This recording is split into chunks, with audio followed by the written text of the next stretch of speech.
Hello నమస్తే. Operation సింధూర్లో Bharat విజయం సాధించింది. మనం పాకిస్తాన్కి గట్టిగా బుద్ధి చెప్పాం. పాకిస్తాన్ ఎయిర్ బేస్లన్నింటినీ ధ్వంసం చేశాం. పాకిస్తాన్ తోక ముడిచింది. ఇది ఆపరేషన్ సింధూర్ సందర్భంగా ఈ దేశంలో వినిపించిన మాటలు. ఆపరేషన్ సింధూర్ సందర్భంగా రకరకాల యుద్ధానికి సంబంధించిన వీడియోలను కూడా భారత మీడియా చూపించటం మనమంతా గమనించాం. సో భారత్ గెలిచింది తరహా ఇంప్రెషన్ కనపడింది ఆపరేషన్ సింధూర్ జరుగుతున్న సందర్భంగా. భారతదేశానికి సంబంధించిన అధికారులు కూడా అదే విషయాన్ని చెప్తూ వచ్చారు. బట్ ప్రపంచవ్యాప్తంగా అనేక చోట్ల రఫేల్ విమానాలు మొదటిసారి కూలిపోయాయి, అవి పాకిస్తాన్ కూల్చింది అంటూ రకరకాల కథనాలు ప్రపంచ మీడియాలో రావడం కూడా చూసాం. సో అప్పుడు భారతదేశానికి ఇబ్బంది జరిగింది అని ఇక్కడ మాట్లాడితే దేశానికి ద్రోహం చేసినట్లు అవుతుంది ఇలాంటి ఒక ఇంప్రెషన్ నేపథ్యంలో దానిపైన చర్చ చేయడానికి కూడా ఎవరు ముందుకు రాలేదు. అయితే ఆపరేషన్ సింధూర్ ముగిసిన తర్వాత పాకిస్తాన్ మేము గెలిచామంటూ సంబరాలు చేసుకోవడం, రోడ్ల మీదకి వచ్చి హర్షాతిరేకాలు వ్యక్తం చేయడం చూసాం. భారత్ను ఓడించాం, భారత్ని వెనక్కి తిప్పికొట్టాం లాంటి ప్రచారాల్ని పాకిస్తాన్ కూడా చేయడం చూసాం. మరోవైపు భారత్ కూడా పాకిస్తాన్ని అణిచివేశాం, పాకిస్తాన్కి బుద్ధి చెప్పామంటూ మాట్లాడడం చూసాం. సో ఈ రెండు దేశాల ప్రకటనలు ఇలా ఉంటే అమెరికా అధ్యక్షుడు ట్రంప్ భారత్ పాకిస్తాన్ యుద్ధాన్ని మేమే ఆపాము అంటూ ప్రకటించడం చూసాం. నిజానికి ఈ దాడులకు సంబంధించి సీజ్ ఫైర్కి సంబంధించిన ప్రకటన అటు పాకిస్తాన్ నుంచి ఇటు భారతదేశం నుంచి రావడానికి కొద్ది గంటలకు ముందే ట్రంప్ ఈ ప్రకటన చేశారు. మేము వాళ్ళిద్దరి మధ్య రాజీ కుదిర్చాం, యుద్ధం ఆగిపోతోంది అంటూ ఆయన చెప్పారు. ఆయన చెప్పిన కొద్ది గంటలకే ఇటు భారత్ పాకిస్తాన్ కూడా అదే ప్రకటన చేయడం చూసాం. సో ట్రంప్ ఒకసారి కాదు, ఆ తర్వాత వరుసగా కొన్ని పదుల సార్లు భారత్ పాకిస్తాన్ మధ్య యుద్ధాన్ని మేము ఆపామంటూ అఫీషియల్గా ప్రకటించడం చూస్తూ వచ్చాం. ట్రంప్ ప్రకటన మరొక విషయాన్ని కూడా తేల్చింది.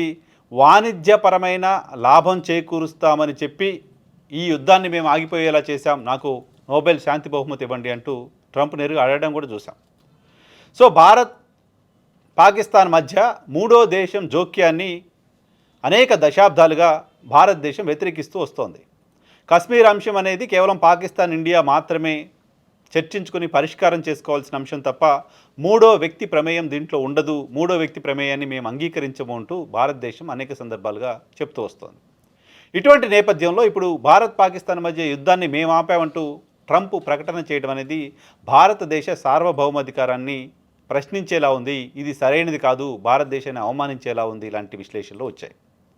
అనేక సందర్భాల్లో ట్రంప్ మాట్లాడినప్పుడు ఒక్కసారి కూడా కేంద్ర ప్రభుత్వం వైపు నుంచి ట్రంప్ కాదు ఇంకెవరు ఆపలేదు, మాకు మేమే పాకిస్తాన్ పైన గెలిచి పాకిస్తాన్కి సైలెంట్గా ఉంది కాబట్టి మేము యుద్ధాన్ని ఆపేశాం అనే ఒక ప్రకటన చేయలేదు. చేసి ఉండాల్సింది. నిజానికి పాకిస్తాన్ని ఓడించాం, పాకిస్తాన్ భయపడింది, ట్రంప్ చెప్పారనో ఇంకెవరు చెప్పారనో మేము ఆపరేషన్ సింధూర్ని ఆపలేదు అనే మాట భారత ప్రభుత్వం వైపు నుంచి వచ్చి ఉండాల్సింది, రాలేదు. ట్రంప్ మాట్లాడింది తప్పు అనే మాట ఈ క్షణానికి, నేను ఈ వీడియో చేస్తున్న క్షణానికి భారతదేశ ప్రధానమంత్రి నరేంద్ర మోదీ కూడా ఇక్కడ మాట్లాడలేదు. సో ట్రంప్ తన మానాన తన ప్రకటనలు చేసుకుంటూనే పోతున్నారు, మేమే ఆపామంటూ. సో మరోవైపు ఆపరేషన్ సింధూర్ మొదట్లో కేంద్ర ప్రభుత్వానికి ఏ స్థాయిలో కేంద్ర ప్రభుత్వం పాకిస్తాన్ పైన అటాక్ చేస్తోంది, భారత పౌరులను చంపడానికి ఉగ్రవాదులను ఇక్కడే పంపించిన దేశానికి సరైన శిక్ష వేస్తుంది అని అందరూ భావించారు. ఆ తర్వాత ఆపరేషన్ సింధూర్కు సంబంధించిన కొన్ని వాస్తవాలు బయటకు వచ్చిన తర్వాత కేంద్ర ప్రభుత్వం, ప్రధాని మోదీ తొలిసారిగా డీఫేమ్ అయ్యారు. భారతదేశంలో ప్రధానిగా బాధ్యతలు తీసుకున్న తర్వాత నరేంద్ర మోదీ ఆ స్థాయిలో డీఫేమ్ అవడం అనేది ఆపరేషన్ సింధూరు తదనంతర పరిస్థితుల్లోనే చూసాం. సో ఇప్పుడు ఈ మొత్తం ఉపోద్ఘాతం ఎందుకు చెప్తున్నానంటే తాజాగా చైనా ఒక ప్రకటన చేసింది. చైనా చెప్తుంది ఏంటి, మేమే ఆపాం భారత్ పాకిస్తాన్ మధ్య యుద్ధాన్ని అని చెప్తోంది. చైనా కూడా మనకి ఆల్మోస్ట్ రైవల్ కంట్రీగానే ఉంది. గాల్వాన్ లోయలో భారత సైనికులపైన దాడులు చేయడం, భారత సైనికుల మృతికి కారణమవడం, అనేక ప్రాంతాల్లో అరుణాచల్ లాంటి ప్రదేశాల్లో భారతదేశంలోకి చొచ్చుకుని వచ్చే గ్రామాలని నిర్మించటం, భారత్ చైనా బోర్డర్లో కిలోమీటర్ల కొద్దీ లోపలికి చొచ్చుకొని రావడం, చొరబాట్లు జరుగుతూ ఉండడం చూస్తూ ఉన్నాం. శాటిలైట్ పిక్చర్స్ ద్వారా చూస్తున్నాం అరుణాచల్ ప్రదేశ్లో చైనా కట్టిన గ్రామాన్ని. మన సైనికులు చనిపోవడాన్ని ఎక్స్పీరియన్స్ చేశాం. తెలుగు రాష్ట్రాలకు సంబంధించిన కొంతమంది కూడా చైనా సైనికుల దాడిలో చనిపోవడం చూసాం. సో చైనా ఆ దాడి తర్వాత, గాల్వాన్ లోయలో చైనా దాడి తర్వాత మనం చైనాతో తెగదింపులు చేసుకునే దాకా వెళ్ళిపోయాం. చైనా నుంచి వస్తువులను దిగుమతి చేసుకోవడానికి ఆపేస్తామనే ప్రకటన చేశాం. చైనాకు సంబంధించిన సోషల్ మీడియా యాప్స్ని నిషేధించాం. సో చైనాతో తరహా యుద్ధ వాతావరణంలోకి వెళ్ళిపోయాం మనం. సో చైనా కూడా ఈక్వల్ మన శత్రువుగా కనపడింది. పైగా ఆపరేషన్ సింధూర్ సందర్భంగా పాకిస్తాన్ వాడిన అనేక యుద్ధ పరికరాలు, యుద్ధ విమానాలు చైనా అందించినవి. చైనా మేడ్ వెపన్స్ని పాకిస్తాన్ వాడింది. అటువంటి సందర్భంలో నైతికంగా యుద్ధానికి సంబంధించిన అన్ని రకాల సహాయ సహకారాలను చైనా పాకిస్తాన్కి అందిస్తే, అటువంటి చైనా భారత్ పాకిస్తాన్ మధ్య యుద్ధం ఆగిపోవడానికి మేం కారణమయ్యా, మా కారణంగానే యుద్ధం ఆగిపోయింది, మేమే ఆపామంటూ ఒక ప్రకటన చేస్తే ఇప్పటికీ కేంద్ర ప్రభుత్వం స్పందించదా? కేంద్ర ప్రభుత్వం ఈ అంశంపైన, ఈవెన్ చైనా చేసిన ప్రకటన పైన కూడా స్పందించకపోవడం వెనుక రీజన్ ఏంటి?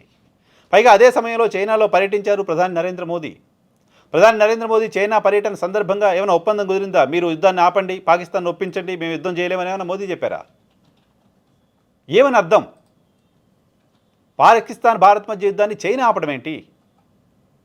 పాకిస్తాన్కి మద్దతు ఇచ్చి పాకిస్తాన్ వైపు నిలబడి మనపైన యుద్ధం చేయించిన చైనా ఆ యుద్ధాన్ని మేము ఆపించామంటూ ప్రకటన చేస్తే, ఆ ప్రకటన చేసి గంటలు గడుస్తున్న కేంద్ర ప్రభుత్వం వైపు నుంచి ఒక్క స్టేట్మెంట్ కూడా రాకపోవడం ఆశ్చర్యం కలిగిస్తోంది. ట్రంప్ ప్రకటన ఏ రకంగా భారతదేశ సార్వభౌమాధికారం పైన అటాక్ లాంటిదో, చైనా ప్రకటన అంతకు రెట్టింపు అటాక్ లాంటిది. చైనా అటువంటి ప్రకటన చేసిన తర్వాత కేంద్ర ప్రభుత్వం ఈ క్షణానికి స్పందించకపోవడం ఆశ్చర్యం కలిగిస్తోంది. భారతదేశంలో రాజకీయ పార్టీలు కూడా కేంద్ర ప్రభుత్వాన్ని ప్రశ్నించే పరిస్థితి ఉంటుంది చైనా చేసిన ప్రకటన పైన కేంద్రం స్పందించకపోతే. భారతదేశం స్వాతంత్రం వచ్చిన తర్వాత అనేక యుద్ధాలను చేసింది, అనేక యుద్ధాల్లో గెలిచింది, కొన్ని దేశాలకు స్వాతంత్రాన్ని ఇప్పించింది. పక్కనే ఉన్న బంగ్లాదేశ్ దేశంగా ఏర్పడడానికి, బంగ్లాదేశ్కి స్వాతంత్రం రావడానికి భారతదేశం చేసిన పోరాటమే కారణం. అనేక యుద్ధాల్లో పాకిస్తాన్ని ఓడించింది, పాకిస్తాన్ శరణు చూపేలా చేసింది. పాకిస్తాన్ సైన్యాన్ని 90,000 మందికి పైగా సైన్యాన్ని పట్టుకొని పాకిస్తాన్ క్షమాపణ చెప్పిన తర్వాత వదిలేసింది. సో ఇటువంటి చరిత్ర భారతదేశానికి ఉంది. అటువంటి భారత్ ప్రస్తుతం యుద్ధానికి సంబంధించి ఇంకెవరో జోక్యం చేసుకొని చెప్తే యుద్ధం ఆపే పరిస్థితిలోకి వచ్చింది అంటే అది దేశానికి ఏమాత్రం మంచిది కాదు. భారతదేశ సార్వభౌమాధికారాన్ని ఇతర దేశాల చేతిలో పెట్టినట్లుగా భావించాల్సి ఉంటుంది. కాబట్టి కేంద్రం దీనిపైన ప్రకటన చేయాల్సిన అవసరం ఉంది. కేంద్రం మౌనంగా ఉండడం ఏమాత్రం సరైనది కాదు.